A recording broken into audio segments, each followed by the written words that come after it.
The phone rang on a Tuesday morning in March 1994, and Terry Magnus almost didn't answer it. He was elbow-deep in tractor grease, fixing his old farm equipment like he'd done 1,000 times before. But something in his wife Linda's voice made him stop. "It's Dan Peterson," she said, handing him the receiver. Terry froze.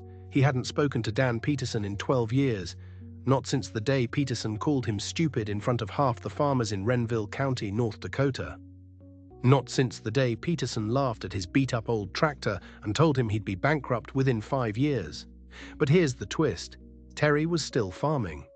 And Dan Peterson, he was about to apologize for everything. "Terry?" The voice on the other end sounded older, broken almost. "I need to ask you something about that old Farmall tractor of yours." Terry didn't respond. He just stood there in his kitchen, looking out at the same fields his grandfather had broken in 1923. The same fields he'd almost lost. The same fields he'd kept by making a decision that everyone said would destroy him. "I know we didn't part on good terms," Peterson continued, "but I've got a young customer asking about older equipment. Simple stuff. Stuff that doesn't need a computer to fix. And I told him I might know where to find a good Farmall." This wasn't just about a tractor. This was about 12 years of watching his neighbors disappear one by one.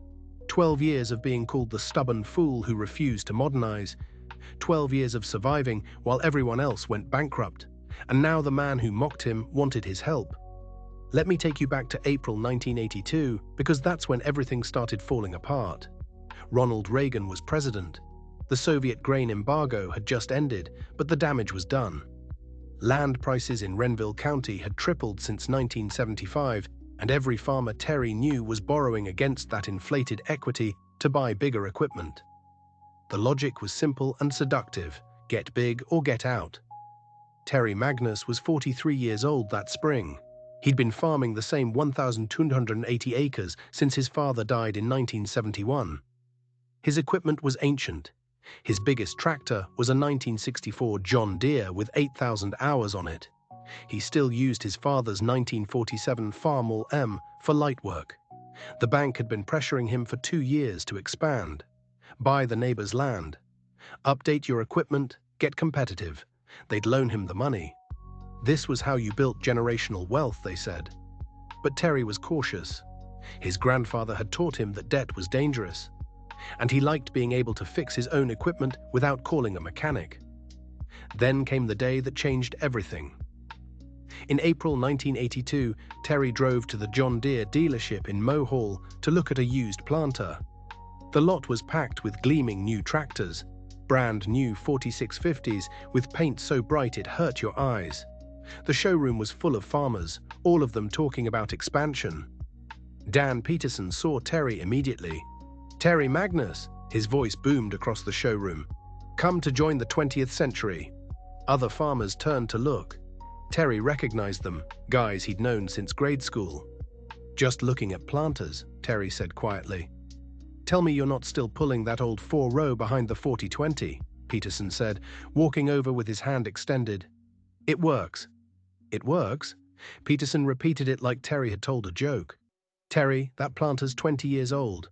You're probably losing 10-15 bushels an acre just in planting efficiency." Peterson guided him toward a gleaming 12-row planter hooked up to a massive 4450 tractor. "This setup could plant your whole place in 2 days instead of a week." "I don't need to plant in 2 days." "No, but you could plant the Johnson quarter in 2 days, and the Hendrickson half section when it comes up for sale this fall." Peterson was good.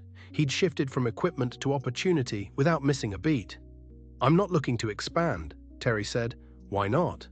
It wasn't really a question. "You're sitting on equity you're not using. Meanwhile, Keith Bergstrom here is up to 4 sections and talking about 5. That's efficiency." Terry looked at the price tag. The tractor was $52,400. The planter was another $28,000. "I can't swing $80,000, Terry said quietly. "Sure you can." Peterson pulled out a calculator the size of a paperback book. "Your land's worth $1,200 an acre, right? That's $1.5 million in equity. You borrow $200,000, buy this equipment, pick up another section. The equipment pays for itself in 3 years, maybe 4, at current grain prices." Peterson touched the massive tire. Grain prices are stable. Wheat's at $4. This is the new normal. Then Terry asked the question that would define everything. What about my Farmall? If I bought this, hypothetically, what would you give me for trade-in on the M? Peterson actually laughed out loud. The other farmers looked over. Terry, I can't give you anything for a 1947 Farmall. There's no market for that. Museum, maybe. Scrap value is probably $200–300 for the metal. It runs fine. I'm sure it does. So does a Model T if you take care of it. That doesn't make it farm equipment. Peterson's voice got an edge to it. Look, I'm trying to help you here. You're farming like it's 1955. That Farmall, that old planter, the 4020. That's nostalgia. That's not farming. His voice got louder. How many hours did you spend last summer keeping that tractor running? You're a mechanic, not a farmer. With this, he gestured at the 4450, you farm. Something breaks, you call us. You're out in the field producing, not in the shed wrenching. Terry felt his face getting hot. I like fixing my own equipment. That's great for a hobby. This is a business. Peterson put his hand on Terry's shoulder, friendly but condescending. I'm going to be straight with you because I've known you since high school. The guys who don't modernize, they're gone in 5 years. The margins are too thin. You can't compete with a 1947 tractor. Peterson pulled out a financing sheet. We can structure this where your payment's less than $1,000 a month. You're not out of pocket. You're building equity. Terry looked at the numbers, looked at the tractor, looked at Keith Bergstrom, who'd just signed papers for a 4650 and 800 acres of additional ground. I need to think about it, Terry said. Think fast. Peterson's smile was back. I've got 3 guys looking at the same 4450. Interest rates are at 14% now. You wait 6 months, you're financing at 16, 18. Now's the time. Terry walked toward the door. Terry, I'm trying to help you, but I can't help someone who doesn't want to help himself. Peterson's voice carried across the showroom one more time. You can farm with museum pieces if you want, but don't come crying to me in 5 years when everyone else has passed you by. Terry drove home and sat in his driveway for 10 minutes before going inside. Linda saw his face. What happened? He told her everything. Do you want the new tractor? She asked. I don't know. Peterson says yes. Everybody says yes. What do you say? Terry looked out the kitchen window at the machine shed. He could see the red paint of the Farmall through the open door. I say I don't like owing money. I'm not sure I can pay back. Then don't. It should have been that simple. It wasn't. For the next 2 weeks, Terry couldn't drive through town without seeing someone on a new John Deere. The bank called twice. Just want to make sure you're not missing this window. In early May, Terry made his decision. He called Peterson. I'm going to pass. Silence on the other end. Then, you're sure? I'm sure. This is a mistake, Terry, but it's your mistake to make. Word got around fast. Small county, smaller farming community. At the co-op, guys made jokes. Hey Terry, when you getting a team of horses? At church, people were sympathetic in that condescending way. Well, it's his choice. Some people are just more comfortable with the old ways. Terry kept farming. Same 1,280 acres, same old equipment. The Farmall ran every day that summer. He rebuilt the magneto in June, replaced the hydraulic pump in July, spent maybe $200 in parts. Meanwhile, Keith Bergstrom was farming 4,800 acres with 3 new John Deeres and a combine that cost more than Terry's house. Jim Olivson had bought the Johnson Quarter. Randy Kowalich was up to 3 sections. Then everything collapsed. Interest rates hit 21%. Let me explain what was happening in American agriculture in 1982 and 83. According to USDA data, average farm debt had increased by 264% since 1975. Land prices had tripled. Farmers were leveraged at levels that only made sense if land values kept rising and commodity prices stayed high. The foundation was cracking. Most people just couldn't feel it yet. In 1983, wheat fell from $4 to $3. $20.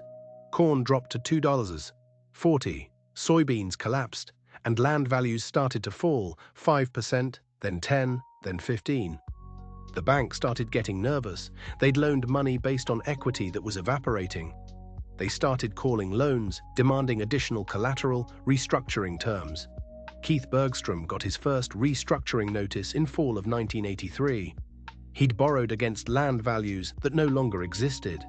The bank wanted him to either pay down principal or provide more collateral. He didn't have either. In 1984, the foreclosures started. Jim Oliverson went first.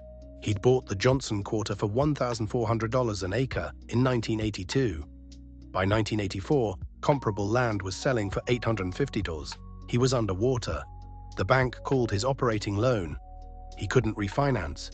The auction was in March. Terry went, stood at the back, watched Jim's equipment sell for pennies on the dollar. That John Deere 4450, 2 years old, 800 hours, sold for $18,000. Jim had paid $52,000 for it. Peterson Implement sponsored the auction. Dan Peterson was there, talking to potential buyers. He saw Terry. Didn't wave. By the end of 1984, 3 farms in Renville County had gone under. By the end of 1985, it was 12. Keith Bergstrom held on until 1986. The bank finally called everything. He fought it, hired a lawyer, went through the farm mediation program. Nothing helped. He was too far underwater. The auction was in November. Terry went to that one too. Keith's 3 John Deeres sold for less than half what he'd paid. That 4650, the one Peterson had used as an example, sold for $24,000. Keith had financed $64,000. Terry ran into Dan Peterson in town in December of '86. Peterson was coming out of the bank. He looked older, thinner. Terry. Dan. They stood on the sidewalk, cold wind coming down from Canada. "Lot of guys hurting," Peterson said. "Yeah, not you though." "Not me." Peterson looked at him. "You were right. Or lucky. Maybe both. I wasn't right. I was scared." Well, being scared turned out better than being smart. Peterson got in his truck and drove away. Peterson Implement closed in spring of 1987, consolidated with another dealership. Dan Peterson went from owner to sales manager to just a salesman. Then Terry heard he'd left entirely. Terry kept farming. Same 1,280 acres. The Farmall M was 40 years old now, still ran. He bought a used John Deere 4430 in 1988 for $14,000 from a farm auction. Would have cost $45,000 new. He didn't need it, but the price was too good to pass up. By 1990, Renville County had lost nearly 40% of its farms. The ones that survived were either the very biggest operations or the smallest. The middle disappeared entirely. The county changed. Main Street in Mohall lost a hardware store, one of 2 grocery stores, the Farm Bureau office. The high school consolidated with another district. People moved away. Terry survived, but survival felt strange. He'd go to church, half empty now, and see the ghosts of people who hadn't made it. Keith Bergstrom had moved away, working construction. Jim Oliverson was driving truck in Bismarck. Their families scattered, their land bought up by investors. Terry hadn't been right, he'd been lucky, and the luck felt like a weight. Which brings us back to that phone call in March 1994. "Why would he want a Farmall?" Terry asked, picking the phone back up. "Because he's smart," Peterson said. "He's 26 years old. He's got a quarter section his grandfather left him and $18,000 saved from working construction. And he knows he can't do what everybody tried to do in the '80s. He can't leverage himself into prosperity. So he's going to start small, start simple, farm with equipment he can fix himself." "That's the opposite of what you told me." "I know." Peterson's voice was quiet. "I know exactly what I told you. I told you to modernize or die. I sold guys equipment they couldn't afford because I believed in efficiency through scale. I believed the banks. I believed in the system. And the system destroyed half the farmers in this county." Terry didn't say anything. "I'm not asking you to forgive me," Peterson continued. "I'm asking if you'd be willing to talk to this kid. Tell him what you did, how you survived. Because what you did, staying small, staying out of debt, keeping equipment you can maintain yourself, that's what he needs to hear. What about the Farmall? If you'd be willing to sell it, he's interested. If not, maybe you know where to find one like it. Something reliable, something simple, something that won't bury him in debt." Terry looked out the window. He could see the machine shed. The Farmall M was in there, parked next to the 4430. 47 years old, still running. He'd rebuilt the clutch last month, replaced the water pump 3 years ago. "I'm not selling it," Terry said, "but I'll talk to him. And I know where there's another M for sale. Utter auction next month." "Thank you, Terry." "Dan, why'd you call me?" "You could have told him to look in the classifieds." Peterson was quiet for a long moment. "Because I needed to hear myself say I was wrong, and I needed to say it to you." They hung up. Terry went back to the machine shed, finished the carburetor, started the M. It fired on the second pull, settled into that distinctive Farmall rhythm, 4 cylinders hitting like a heartbeat. Linda came out that evening. "You going to help that young farmer?" "Yeah, that's good." She paused. Dan Peterson apologized. "Did you accept it?" "I don't know." Terry wiped his hands. 12 years ago he called me stupid. Told me I'd be out of business in 5 years. Now he's asking for advice. How's that feel? Empty. Terry looked at the M. "I survived, but look at what's left. Half the people we knew are gone. The school's half the size. Main Street's dying. I was right, but being right didn't save anything. It saved us. Just us. That's not nothing." She was right, but it didn't feel like enough. The young farmer's name was Jason Lindbergh. Terry met him at the Utter auction in April. The kid was serious, polite, asked good questions. They walked through the machine shed together. There were 2 Farmall M's there, both needing work. Jason bought one for $2,200. Needed a clutch and electrical work. Terry helped him get it running over the next few weeks, showed him how to adjust the governor, set the carburetor, rebuild the magneto. "Why do you stick with old equipment?" Jason asked one afternoon, both of them elbow deep in the M's hydraulic system. "Because I was afraid," Terry said. "Everyone thought it was a philosophy. It wasn't. I was just scared of debt. But you were right. I was lucky. The guys who went big, they made a reasonable calculation.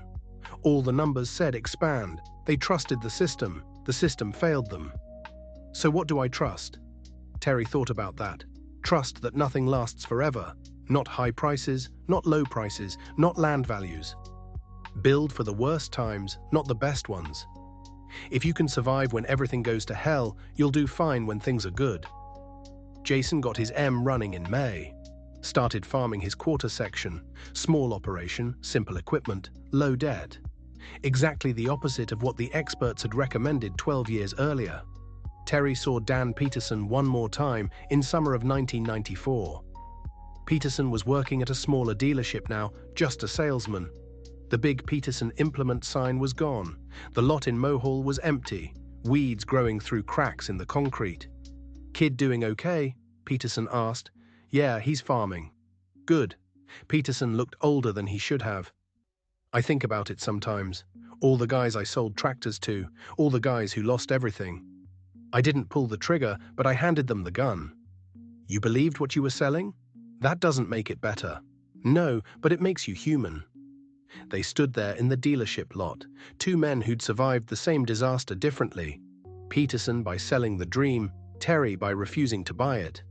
"I still think about that day," Peterson said. "When I called you stupid. When I laughed at your Farmall, I was so sure I was right. You were right about efficiency. You were right about technology. You were just wrong about timing. And in farming, timing is everything." "Yeah." Peterson extended his hand. "Thanks for helping the kid." Terry shook it. "He's going to make it. He's starting where I started, small and scared. That's not a bad place to start. No, it's not. Here's what you need to understand about this story. Terry wasn't wise. He was cautious. He stayed small, not because he had vision, but because he was afraid of debt. That caution saved him, but it didn't save his neighbors. It didn't save his community. The disaster was systemic. Federal Reserve policy, grain embargoes, land speculation, bank deregulation, commodity manipulation. Individual farmers didn't cause it. They couldn't prevent it. They could only try to survive it. Some did. Most didn't. The difference often came down to luck as much as wisdom. Timing as much as judgment. Being too scared to expand instead of too ambitious. Terry survived because he was afraid. Keith Bergstrom failed because he was brave. That's not a moral lesson, that's just what happened. Dan Peterson died in 2003, heart attack. Terry went to the funeral, talked to Peterson's widow. She said Dan had carried the 80s with him the rest of his life, blamed himself for the farmers who'd lost everything. Terry didn't know what to say to that. Terry's still farming that same 1,080 acres in Renville County. He's 70 now. The Farmall M is still in the machine shed. Doesn't run anymore. He finally retired it in 2008. But he won't sell it. Says it's not for sale at any price. Jason Lindbergh is up to a full section now, bought neighboring quarters as older farmers retired. He runs modern equipment. You can't farm 1,000 acres with a Farmall, but he still has that first M in his shed. Says it taught him what matters: simplicity, reliability, and not owing more than you can pay back. The county never recovered. The population's half what it was in 1980. The school consolidated again. Main Street in Mohall has a bar, a post office, and a dollar store. That's about it. That Farmall M sits in Terry's machine shed in Renville County, North Dakota. Hasn't run in 16 years. He won't sell it, won't restore it, just keeps it there next to the modern equipment he eventually had to buy. But he won't sell it because it's not just a tractor. It's the physical embodiment of a decision, of caution over ambition, of fear over confidence, of survival over expansion. It's the tractor that saved his farm by being too old to impress anyone, too simple to fail catastrophically, too paid for to create debt pressure. It's the tractor Dan Peterson laughed at in 1982 and called about in 1994. It's a 47-year-old piece of farm equipment that ended up being worth more than machinery that cost 30 times as much. Not because it was better, because it was enough. And in the 1980s farm crisis, enough was everything. If this story moved you, if you see your family's experience in it or your community's struggle, hit that subscribe button. Share this with someone who lived through the farm crisis. Share it with someone who needs to understand that agricultural policy isn't abstract.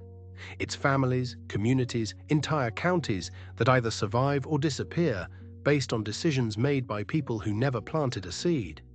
This is history that deserves to be told honestly. Don't let it be forgotten.